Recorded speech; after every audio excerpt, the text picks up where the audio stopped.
નમસ્કાર વિદ્યાર્થી મિત્રો.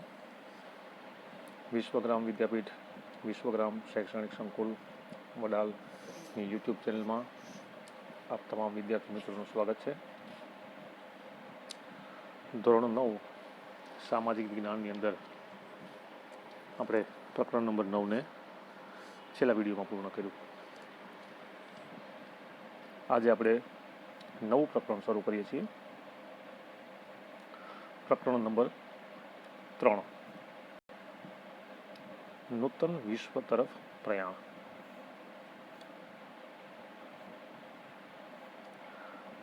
જેમ આપણે વિશ્વ યુદ્ધોનો ખ્યાલ છે એને જ લગતો આપણે અભ્યાસ કરીએ, આમાં થોડી વિશેષ માહિતી મેળવીએ. તો પ્રકરણ નંબર 3, નૂતન વિશ્વ તરફ પ્રયાણ.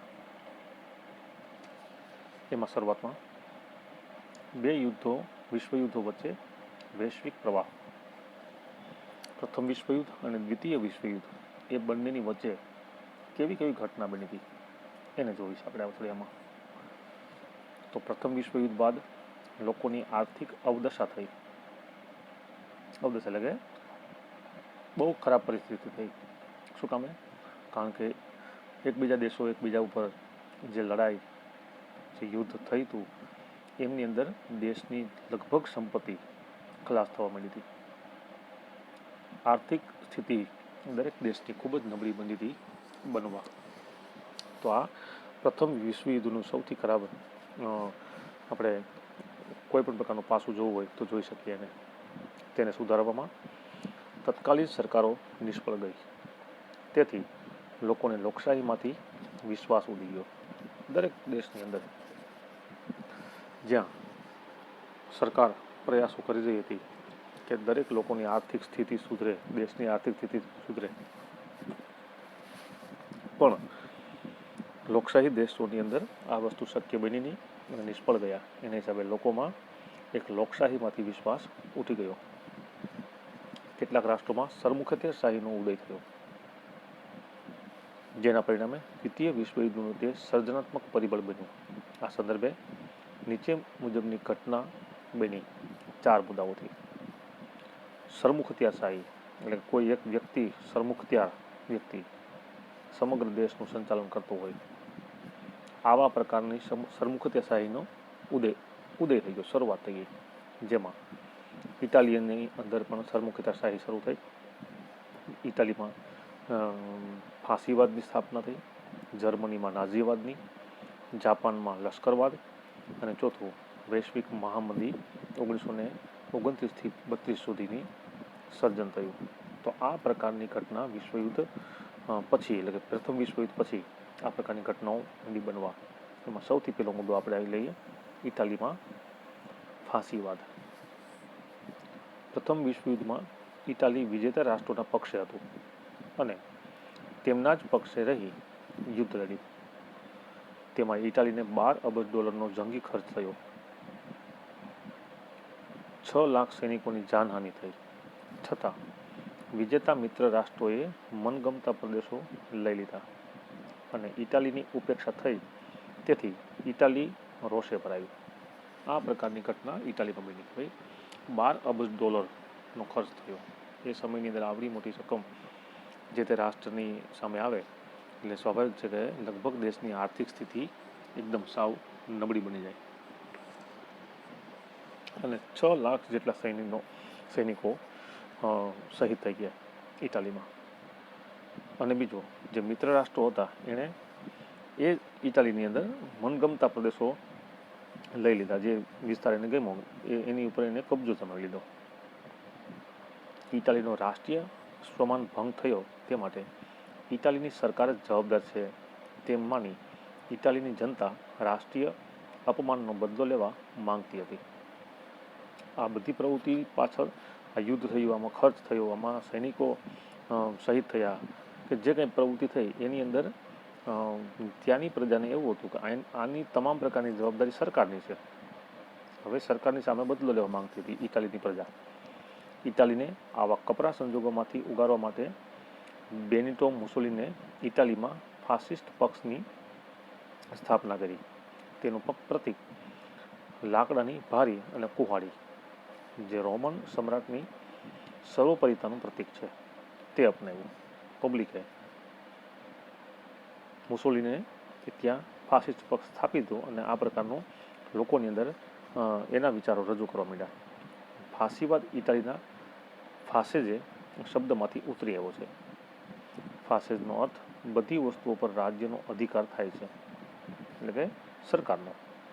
મુસોલિનોનો મુદ્રાલેખ હતો એક પક્ષ અને એક નેતા એક જ, બીજો કોઈ વ્યક્તિ નહીં, જે આ સરમુખત્યારશાહીનું સૌથી મહત્વનો પાસો ગણી શકાય. તેણે પોતાના પક્ષના સ્વયંસેવકોને લશ્કરી તાલીમ આપી. તેમનો ગણવેશ કાળા રંગનો હતો. મુસોલિનોએ સત્તા પર આવ્યા પછી ભૂમધ્ય સમુદ્રના રોજ અને ડોડિકાઝિન ટાપુઓ તુર્કી પાસેથી પડાવી લીધા. 1924માં એલ્બેનિયા, એબિસિનિયા અને ફ્યુમ બંદર જીતી લીધા. આટલી સફળતા મેળવ્યા બાદ મુસોલિનોએ રાષ્ટ્રસંઘમાંથી છેડો ફાડી નાખ્યો અને રોમ, બર્લિન, ટોક્યો ધારીમાં તે જોડાયું. આમ ઇટાલી દ્વિતીય યુદ્ધ માટેનું જવાબદાર પરિબળ બન્યું. તો આ રીતે ઘટના બની. અલગ અલગ વિસ્તારોને જીતવા, અલગ વિસ્તારો ઉપર કબજો જમાવી લીધો, આવી બધી પ્રકારની પ્રવૃત્તિ થઈ. એટલા માટે ફરી પાછું બીજું યુદ્ધ, દ્વિતીય વિશ્વયુદ્ધની શરૂઆત થવાની સાવની પર આવી ગઈ. આવી જ રીતે જર્મનીમાં પણ કંઈક ઘટના બની. તો જર્મનીમાં નાઝીવાદની સ્થાપના થઈ. જેમ ઇટાલીમાં ફાસિસ્ટ પક્ષની સ્થાપના થઈ હતી અને લોકોને મુસોલિનીએ પોતાના વિચારો રજૂ કરી અને લોકોને એની તરફ ખેંચાતા અને બીજા વિશ્વયુદ્ધની શરૂઆત માટે મહત્વનું પરિબળ બન્યું. એવી જ રીતે જર્મનીમાં પણ એક બીજો પક્ષ નાઝીવાદની સ્થાપના થઈ. પ્રથમ વિશ્વયુદ્ધમાં જર્મનીની હાર થઈ. તે આર્થિક રીતે પડી ભાંગ્યું. પેરિસની શાંતિ પરિષદે વર્સેલ્સની સંધિ પર જર્મનીને સહી કરવાની ફરજ પાડી. આ અન્યાયી સંધિથી જર્મન પ્રજા અત્યંત ક્રોધિત હતી. એડોલ્ફ હિટલર રાષ્ટ્રીય સમાજવાદી જર્મન કામદાર પક્ષમાં 1919માં જોડાયા. આ પક્ષ નાઝી પક્ષ તરીકે જાણીતો હતો.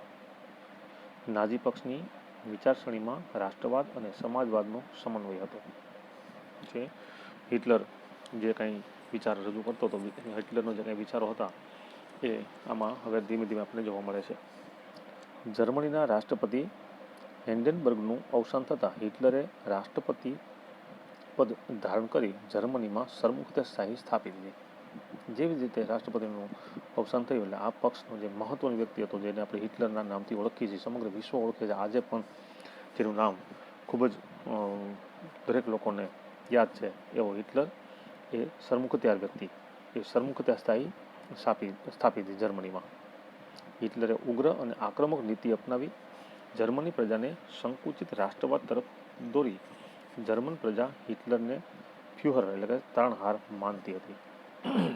એવા પ્રકારનું માણસ બદલાવી નાખ્યું લોકોનું કે હિટલર છે રાષ્ટ્રવાદમાં માને છે, આપણે પણ રાષ્ટ્રવાદમાં માનીએ છીએ. આવા પ્રકારની માનસિકતા એનામાં ત્યાંની પ્રજાની અંદર બેસાડી દીધી અને હિટલરે ત્યાંની પ્રજા ઉપર પોતે એક પોતાની છાપ જમાવી દીધી.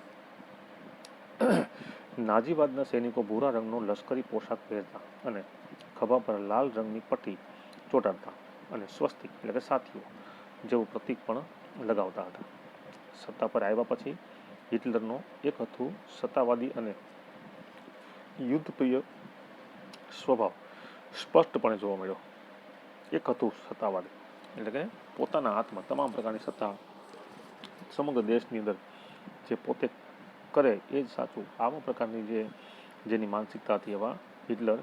એક હતું સત્તાવાદી અને યુદ્ધ પ્રિય સ્વભાવ, એને ગમે ત્યારે યુદ્ધ કરવાનું, કોઈ પણ રાષ્ટ્ર કે કોઈ પણ વ્યક્તિ સાથે યુદ્ધ કરવું હોય તો એના કોઈ વિચાર બીજો નહીં, માત્ર ને માત્ર યુદ્ધ જ કરવું, આવો પ્રકારનો એનો વિચાર હતો. તેનું મુખ્ય ધ્યેય જર્મનીના એક મહત્વની સત્તા તરીકે ઉદયનું હતું, પરંતુ તેની નીતિઓનું લક્ષ્ય જર્મન જાતિના શુદ્ધિકરણના નામે યહૂદીઓ, જીપ્સીઓ અને માનસિક રીતે વિક્ષેપ એટલે કે અસ્થિર વ્યક્તિઓનો નાશ કરવાનો હતો. સમગ્ર ઘટના આમ હતું કે ત્યાંના લોકો જે ખાસ કરીને જે યહૂદીઓ અને જીપ્સીઓ હતા એને નાશ કરવા માટેનું કામ, કારણ કે એ કદાચ એને નુકસાન પહોંચાડે એમ હતા, એટલા માટે એ પ્રજાને નાશ એટલે કે મારી નાખવાની એનો વિચાર હતો. બીજા વિશ્વયુદ્ધના અંત સુધીમાં અસંખ્ય યુરોપિયન યહૂદીઓને જીવ પોયા, જે હોલોકાસ્ટ એટલે કે નરસંહાર તરીકે પણ ઓળખાય છે. હજારોની સંખ્યામાં હિટલરે આ યહૂદીઓને મારી નાખ્યા, નરસંહાર કર્યો. હિટલરનો વિસ્તારવાદ, પડોશી દેશો સાથેના લશ્કરી પગરા અને ચોક્કસ જૂથનો નાશ કરવાની નીતિ બીજા વિશ્વયુદ્ધ તરફ દોરી જતા ખૂબ જ મહત્ત્વના કારણો બન્યા હતા. આ પ્રવૃત્તિથી જર્મનીના પ્રયાસથી પણ અને ઇટાલીના પ્રયાસથી પણ બીજા વિશ્વયુદ્ધની શરૂઆત થવાના પૂરેપૂરા ચાન્સ વધી ગયા. ત્યારબાદ ત્રીજો મુદ્દો, જેમ ઇટાલીમાં, જર્મનીમાં જેમ અમુક પક્ષની સ્થાપના થઈ, એમ જાપાનમાં પણ લશ્કરવાદની સ્થાપના થઈ. પ્રથમ વિશ્વયુદ્ધ બાદ 1919ની વર્સેસની સંધિમાં જાપાનને પોતાની ધારણા મુજબના ચીનના પ્રદેશનો લાભ મળ્યો નહીં. જર્મનીના ઘણા સંસ્થાનો ઇંગ્લેન્ડ અને ફ્રાન્સે વહેંચી લીધા, એટલે જે વિસ્તારો હતા તે ફ્રાન્સ અને ઇંગ્લેન્ડે આ વિસ્તાર અમારો, આ વિસ્તાર અમારો, આવું પ્રકારનું એને વહેંચી લીધા ત્યાં દેશના જર્મનના. આનાથી જાપાનને ઘણો અસંતોષ થયો. 1921થી 22ની વોશિંગ્ટન પરિષદમાં ઇંગ્લેન્ડ અને અમેરિકાના નૌકાદળ દળના ફક્ત 35% નૌકાદળ દળ રાખવાની દરખાસ્ત જાપાનને સ્વીકારી પડી. તેને સખાલિન અને સાઇબિરિયાના ટાપુ ખાલી કરવા પડ્યા, કારણ કે ઓછા સૈનિકો રાખવા માટેની જે નિયમ સ્વીકાર્યો જાપાને, એટલે જે જોઈએ એના કરતાં 35% રાખવાના. આના હિસાબે સાઇબિરિયાનું ટાપુ છે તે જતું કરવું પડ્યું, એટલે કે ખાલી કરવું પડ્યું, જેથી જાપાનનો યુવા વર્ગ નારાજ થયો. જે ટાપુ એના અંડરમાં હતું એને ખાલી કરવું પડ્યું, એના હિસાબે જાપાનના જે યુવાનો હતા એ નારાજ થયા. આ સમય દરમિયાન જાપાનમાં ચૂંટણી થઈ, તેમાં લશ્કરી ઢબના શાસનની તરફેણ કરનારા પક્ષને ચૂંટણીમાં બહુમતી મળી, એટલે કે યુદ્ધ જેવી પ્રવૃત્તિ કરનાર જે પક્ષ હતો એ ગમે તે થાય, કોઈ પણ દેશની સાથે યુદ્ધ કરીને આપણે જીતી લેવું અથવા પ્રતિકાર કરવો, આવી જેની વિચારસરણી હતી એ તરફનું મતદાન થયું અને ચૂંટણીમાં તેને બહુમતી મળી અને તે લોકો જીતી ગયા. જાપાનના લશ્કરી રાષ્ટ્રવાદે વિસ્તારવાદની નીતિ વ્યાપક બનાવી. જાપાનને રાષ્ટ્રસંઘની સમિતિમાં કાયમ સભ્યપદ ન મળ્યું. જાપાનની સામ્રાજ્યવાદી પ્રવૃત્તિઓને પશ્ચિમના દેશો રોકી શક્યા નહીં. જાપાને મંચુરિયા કબજે કરીને ત્યાં પોતાની મંચુકો સરકારને સ્થાપી 1932માં. તે ઉપરાંત જાપાને કોરિયા, મંગોલિયા, શાટુંગ અને ચીનના કેટલાક પ્રદેશો કબજે કર્યા અને જર્મની તેમજ ઇટાલી સાથે સંબંધો સુધારી પોતાનો સામ્રાજ્યવાદનો દોર છૂટો મૂક્યો. સમ્રાટ મેઈજી પછી 1936માં ગાદીએ આવેલ શહેનશાહ હિરોહિતોએ પણ જાપાનનો આ પ્રવૃત્તિઓને ઉત્તેજન આપ્યું. આમ જાપાનને રાષ્ટ્રસંઘનો ત્યાગ કર્યો 1933માં. આ જીનેરીના જે પ્રશ્નો છે એ તમે અનુસંધાન કરતા રહેજો, કારણ કે એક વાક્યનો પ્રશ્નો હતો, ખાલી જગ્યામાં પણ આવા પ્રશ્નો પૂછી શકાય છે કે જાપાને રાષ્ટ્રસંઘનો ત્યાગ ક્યારે કર્યો, 1933માં વગેરે વગેરે. ત્યારબાદ ચોથો મુદ્દો, આ બધી ઘટનાઓ બનવાના કારણે વિશ્વની અંદર મહામંદી આવી, એટલે કે આર્થિક તંગી આવી. મહામંદી, કોઈ પણ ઉદ્યોગ ધંધાઓ પડી ભાંગ્યા, ઉત્પાદન ઘટી ગયું, લોકોની રોજગારી છીનવાઈ ગઈ, આવી ઘણી બધી સમસ્યાઓને લઈને સમગ્ર વિશ્વની અંદર વૈશ્વિક મહામંદી જેને કહેવાય, મંદી આવી ગઈ. વૈશ્વિક મહામંદી 1929માં યુરોપના મોટાભાગના રાષ્ટ્રોના વડાઓને એવી ધારણા હતી કે પ્રથમ વિશ્વયુદ્ધના અંતે વિશ્વની યુદ્ધેતર સમસ્યાઓનો પણ અંત આવી જશે, એટલે કે યુદ્ધથી જે કંઈ સમસ્યાઓ સર્જાણી હતી એનો અંત આવી જશે. પરંતુ આ ધારણા ખોટી પડી. એકાએક અમેરિકાના વોલ સ્ટ્રીટ શેર બજારમાં ઘણા મોટા પ્રમાણમાં શેર વેચવા આવતા શેરની કિંમત અત્યંત ભયજનક રીતે ઘટવા માંડી. તેથી વિવેચકો એટલે કે વિચારકોએ તેને વોલ સ્ટ્રીટ સંકટના નામથી ઓળખાવી હતી. 24 ઓક્ટોબર 1929ના રોજ આ સંકટે વિશ્વભરની આર્થિક સ્થિતિને ડામાડોળ કરી મૂકી. સમગ્ર વિશ્વને આની અસર થઈ, જેમાંથી વૈશ્વિક મહામંદીનું સર્જન થયું. વિશ્વના મોટાભાગના રાષ્ટ્રો આ મહામંદીના પ્રભાવ નીચે આવી ગયા. ગ્રેટ બ્રિટન જેવી મહાસત્તાને પણ પોતાના ચલણ પાઉન્ડ સામે અનામત રૂપે રખાતા સુવર્ણના જથ્થાની નીતિ ત્યજવી પડી. જે બ્રિટનમાં પણ આ અસર થઈ હતી કે જે આપણે જેમ જે દેશની અંદર આપણે હુંડિયામણ અનામતમાં આપણે જે કંઈ સોનું રાખીએ છીએ, એમ સમગ્ર વિશ્વની અંદર આ સિસ્ટમ છે. તો બ્રિટનને પણ આની અસર થઈ. તો આમાં જે સુવર્ણ એટલે કે સોનું જે જથ્થો હતો એ જથ્થો કરવો પડ્યો, વેચવો પડ્યો હતો. તેનો પ્રભાવ વિશ્વના અન્ય રાષ્ટ્રો અને આંતરરાષ્ટ્રીય વ્યાપાર ઉદ્યોગો પર પણ પડ્યો. અમેરિકા જેવા સમૃદ્ધ રાષ્ટ્રોએ આર્થિક સ્થિતિની અવગણના કરીને પણ કડક નિયંત્રણો લાદવા પડ્યા હતા. વિશ્વ બજાર ઘટીને અડધો થઈ જવા પામ્યો હતો. આમ દ્વિતીય વિશ્વયુદ્ધની રૂપરેખાનું સર્જન થયું. એક બાજુ અલગ અલગ દેશોની અંદર અલગ અલગ લોકો, અલગ અલગ પક્ષની સ્થાપનાઓ થવા માંડી, યુદ્ધની સાવ અણી ઉપર આવી ગયા હતા. સાથે સાથે પહેલાં વિશ્વયુદ્ધની અસરથી વિશ્વની આર્થિક સ્થિતિ તો ડામાડોળ થઈ જ ગઈ હતી, પરંતુ વધુ ડામાડોળ થઈ અને સમગ્ર વિશ્વ છે તે મહામંદી તરફ આગળ વધવા માંડ્યું હતું. હવે શરૂ થયું છે વિશ્વયુદ્ધ, દ્વિતીય વિશ્વયુદ્ધ 1939થી 1945. એમાં જોઈએ પ્રથમ વિશ્વયુદ્ધના અંતે થયેલ વર્સેસની સંધિમાં જ બીજા વિશ્વયુદ્ધ માટેના બીજ વવાઈ ગયા હતા. જે પ્રથમ યુદ્ધની બાદ જે વર્સેસની સંધિ થઈ હતી ત્યારથી જ બીજું વિશ્વયુદ્ધ થશે આવી ધારણા હતી, એટલે કે બીજ રોપાયા હતા. પેરિસની શાંતિ પ્રક્રિયાએ અનેક રાષ્ટ્રોને અસંતુષ્ટ કર્યા હતા. ત્યારબાદ બનેલી ઘટનાઓ દ્વિતીય વિશ્વયુદ્ધ તરફ દોરી ગઈ. પછી ધીમે ધીમે આજે ઉપર આપણે ચાર મુદ્દાઓને જોયા, એના કારણે દ્વિતીય વિશ્વયુદ્ધની સ્થાપના શરૂ થઈ ગઈ હતી. તો દ્વિતીય વિશ્વયુદ્ધના પરિબળો, કયા પરિબળોથી દ્વિતીય એટલે કે બીજું વિશ્વયુદ્ધ શરૂ થયું? એમાં કુલ 7 પરિબળો છે. સૌથી પહેલું ઉગ્ર રાષ્ટ્રવાદ. દરેક દેશની અંદર રાષ્ટ્રવાદ ખરો, પણ ઉગ્ર ગમે તે થાય, અમે અમારા દેશને પાયમાલ થવા દઈશું નહીં, અમારા દેશની ઉપર જે કંઈ સમસ્યા આવે એને અમે લડી લેશું. આવા પ્રકારના મૂળ એટલે કે ઉગ્ર રાષ્ટ્રવાદ દરેક દેશમાં. પ્રથમ વિશ્વયુદ્ધ પછી જર્મન, જાપાન અને ઇટાલીમાં ઉગ્ર રાષ્ટ્રવાદનો ઉદય થયો. વર્સેસની સંધિ જર્મની અને તેની પ્રજા ત્યારે ભૂલી શકી ન હતી. પરિણામે જર્મનીમાં નાઝીવાદ વિચારસરણીને લીધે જ્યાં જ્યાં જર્મન પ્રજા વસતી હોય તે પ્રદેશ જર્મનીને મળવો જોઈએ એમ કહી ઓસ્ટ્રેલિયા અને જેકોસ્લોવિયાના કેટલાક પ્રદેશો હિટલરે ઝડપ કરી લીધા. વર્સેસની સંધિમાં ઇટાલીની અવગણના થઈ હતી, તે તેની પ્રજા ભૂલી શકી ન હતી. ઇટાલીમાં મુસોલિનોએ ફાસિસ્ટ પક્ષના નેતૃત્વ તળે ઉગ્ર રાષ્ટ્રવાદ શરૂ કરી સામ્રાજ્યવાદની નીતિ અપનાવી. બીજી બાજુ એશિયામાંથી જાપાને પણ સામ્રાજ્યવાદની દોડમાં ઝંપલાવ્યું હતું. આમ વિશ્વ શાંતિ જોખમરૂપ બનતી ગઈ હતી. સમગ્ર દેશની અંદર અલગ અલગ દેશોમાં રાષ્ટ્રવાદની ભાવના થઈ. આના કારણે દ્વિતીય વિશ્વયુદ્ધનું શરૂઆત થઈ ગઈ અને વિશ્વની અંદર શાંતિ ખતમ થવા માંડી. ત્યારબાદ જૂથબંધીઓ, અલગ અલગ રાષ્ટ્રો અલગ અલગ જૂથમાં જોડાવા માંડ્યા. પ્રથમ વિશ્વયુદ્ધ બાદ ફ્રાન્સને હંમેશા જર્મનીનો ભય રહેતો હોવાથી બેલ્જિયમ, પોલેન્ડ, રોમાનિયા તેમજ જેકોસ્લોવેકિયા સાથે મૈત્રી કરારો કર્યા. ફ્રાન્સે અલગ અલગ દેશો સાથે.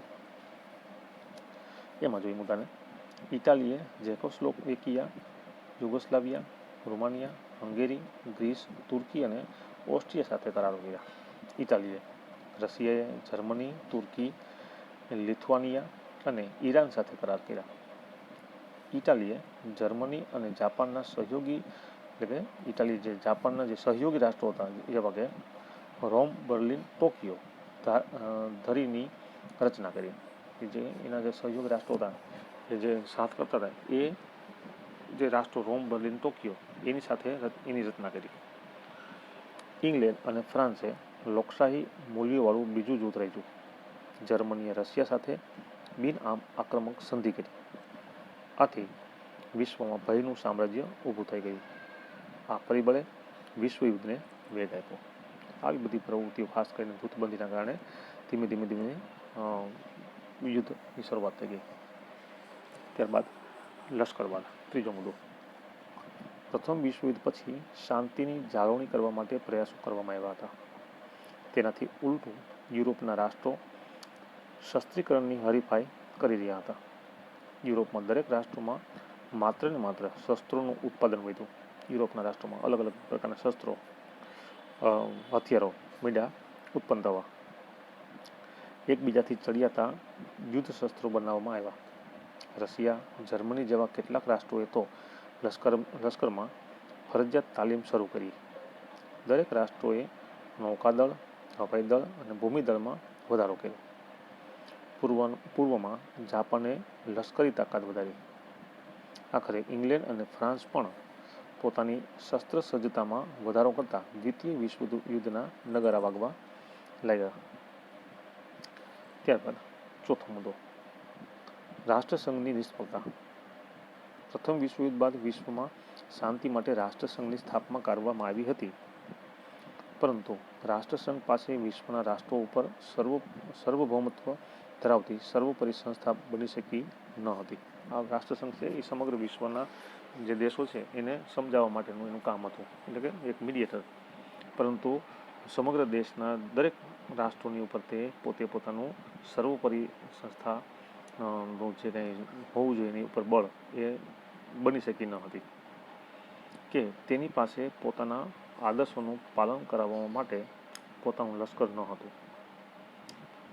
સભ્ય રાષ્ટ્રો રાષ્ટ્રસંઘ પાસે પોતાનો ઝઘડો લાવવા કે તેનો ચુકાદો માન્ય રાખવા બંધાયેલ ન હતા. કેટલાક રાષ્ટ્રો તો રાષ્ટ્રસંઘમાંથી બહાર નીકળી ગયા. શરૂઆતમાં રશિયા અને જર્મનીએ રાષ્ટ્રસંઘનો સાથ છોડી દીધો. ત્યાર પછી ઇટાલી અને જાપાન તેની બહાર નીકળી ગયા, કારણ કે ઇટાલીએ એલિબિસિનિયા આઝાદી ઝૂંટવી લીધી હતી. જાપાને મંચુરિયા પર આક્રમણ કર્યું. જર્મનીએ જેકોસ્લોવેકિયાના કેટલાક પ્રદેશો હડપ કરી લીધા. છતાંય રાષ્ટ્રસંઘ તેને અટકાવી શક્યો નહીં. જુદા જુદા રાષ્ટ્રોની સત્તા લાલસા અથવા સત્તા ભક્તિ રાષ્ટ્રસંઘમાં બળવાન બની. રાષ્ટ્રસંઘ જૂથબંધી અટકાવી શક્યો નહીં. રાષ્ટ્રસંઘની આ સૌથી નિષ્ફળતા હતી.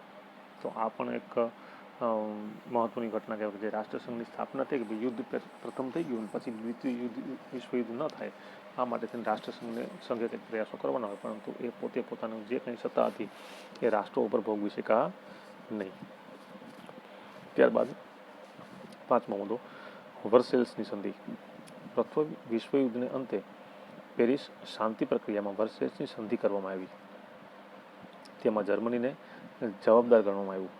તેથી યુદ્ધદંડ પેટે 6.5 અબજ પાઉન્ડની મોટી રકમ આપવી પડી. તેના રૂહર પ્રાંત જેવા પ્રદેશો પડાવી લેવામાં આવ્યા. જર્મનની રાઇન નદી આંતરરાષ્ટ્રીય જળમાર્ગ માટે ખુલ્લી મૂકવામાં આવી. આમ અપમાનજનક અને અન્યાયી સંધિ જર્મની પર થોકી બેસાડવામાં આવી. જર્મનીના સરમુખત્યાર એડોલ્ફ હિટલરે વર્સેલ્સની સંધિને કાગળનું ચીથરું કહીને ફગાવી દેવાની હાકલ કરી. તેથી જર્મનીની પ્રજાને યુદ્ધ પ્રોત્સાહન મળ્યું. બીજી બાજુ જાપાનને પણ આ સંધિથી અસંતોષ હતો. આમ વર્સેલ્સની સંધિથી કોઈને કોઈ પ્રકારે કેટલાક રાષ્ટ્રોને અન્યાય થયો માટે વર્સેલ્સની સંધિમાં જ બીજા વિશ્વયુદ્ધના બીજ રોપાયા હતા. આ પણ ઘટના બની છે. ત્યારબાદ છઠ્ઠો મુદ્દો, જે આપણે ચર્ચાઓ કરી છે મિત્રો, એ ઘટનાઓ છે. એક યાદ રાખવા જેવી, એક આમાં બીજું વિશેષ કાંઈ તમને મારે ઉદાહરણો દ્વારા સમજાવવાનું કોઈ રહેતું નથી. એટલે આ જે કાંઈ ઘટનાઓ છે એને તમારે ખાલી માત્ર વાંચીને તમારે ઓલામાં જરૂર પડે તો નોટ કરવાનું અથવા યાદ રાખવાનું છે. છઠ્ઠો મુદ્દો, એડોલ્ફ હિટલરની સામ્રાજ્યવાદી મહત્વાકાંક્ષા. હિટલર બીજા વિશ્વયુદ્ધના પાયામાં હતો, એટલે કે શરૂઆતમાં હિટલર જ મેન હતો. તે ઉગ્ર રાષ્ટ્રવાદી અને સૈનિકવાદી માનસ ધરાવતો હતો, માટે તે કોઈ પણ હિસાબે જર્મનીની એકતા, સ્થિરતા અને સમૃદ્ધિ ચાહતો હતો. હિટલરના સામ્રાજ્યવાદનો સૌ પહેલો શિકાર ઓસ્ટ્રિયા બન્યો. હિટલરે જર્મન સેના સાથે ઓસ્ટ્રિયામાં પ્રવેશ કર્યો 12મી માર્ચ 1938. મ્યુનિચ સંમેલન પછી બીજા જ દિવસે ઝેકોસ્લોવેકિયા પર કબજો કર્યો હતો, 1 ઓક્ટોબર 1938. ત્યારબાદ માર્ચ 1939માં લિથુઆનિયામાં મેમેલ બંદર પર કબજો કરી લીધો, માર્ચ 1939. આમ વિશાળ જર્મન રાષ્ટ્રનું તેણે સર્જન કર્યું. હિટલરની સામ્રાજ્યવાદી નીતિ દ્વિતીય વિશ્વયુદ્ધ માટે મુખ્ય જવાબદાર હતી. અને છેલ્લો મુદ્દો, જર્મનીનું પોલેન્ડ પર આક્રમણ. તાત્કાલિક પરિબળ. ઉપરોક્ત તમામ પરિબળોએ સમગ્ર વિશ્વને દારૂગોળાના મોટા ઢગ પર લાવીને બેસાડી દીધો. એક નાનકડી ચિનગારી વિશ્વમાં ભયજનક વિસ્ફોટ કરી શકે તેમ હતી, અને આ ચિનગારી ચાંપવાનું કામ જર્મનીએ શાંત પોલેન્ડ પર પણ આક્રમણ કર્યું, 1 સપ્ટેમ્બર 1939ની વહેલી સવારે. તેથી દ્વિતીય વિશ્વયુદ્ધનો પ્રારંભ થયો. બ્રિટન અને ફ્રાન્સે જર્મનીને આ યુદ્ધ તાત્કાલિક બંધ કરી દેવા ચેતવણી આપી, પણ જર્મનીએ તેની ઉપેક્ષા કરી અને તેથી બ્રિટન અને ફ્રાન્સે આ યુદ્ધમાં ઝંપી લાવ્યું. પરિણામે સમગ્ર વિશ્વમાં દ્વિતીય મહાવિશ્વયુદ્ધની જ્વાળાઓ ફેલાઈ ગઈ અને દ્વિતીય વિશ્વયુદ્ધ સમગ્ર વિશ્વની અંદર ફાટી નીકળ્યું. હવે આના પછીના વિડીયોની અંદર આપણે દ્વિતીય વિશ્વયુદ્ધમાં કેવી કેવી અસરો થઈ હતી, શું શું ઘટનાઓ બની હતી, એને આપણે આના પછીના વિડીયોમાં જોશું. આજના વિડીયોમાં આપણે અહીં સુધી રાખીએ. ધન્યવાદ.